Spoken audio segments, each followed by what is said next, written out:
Mayor Katie Wilson made it a goal of her administration to have 500 new shelter units by June 1st. Before the World Cup begins here in Seattle, the Seattle City Council Finance Committee will consider two bills trying to help the city meet that deadline.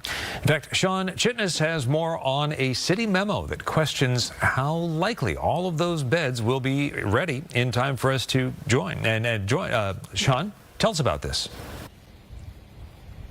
Hey, Adam, good morning. Yeah, so we know that the City Council Finance Committee is going to review two bills related to trying to achieve that goal of 500 shelter units. But that meeting is coming less than 2 weeks after a memo was issued putting some doubt on whether that goal can be achieved by the beginning of June and before the World Cup starts. Now, this is part of a larger goal that Mayor Katie Wilson had to provide more shelter to the homeless, not only before the World Cup, but 1,000 units in all by the end of this year. The city memo states the mayor hopes to get to this target by using tiny home villages. The bills going before the City Council Finance Committee are supposed to help Wilson's administration get more of those shelters by including larger spaces for the tiny home villages, trying to secure those spaces, and also more money to fund those 500 units.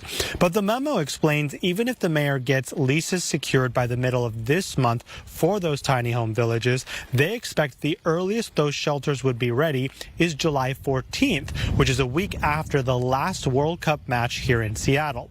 The memo says Mayor Wilson could get some amount of the 500 shelters in place before June if the bill increasing leasing space for tiny home villages is approved, but it doesn't say just how many would be ready by then.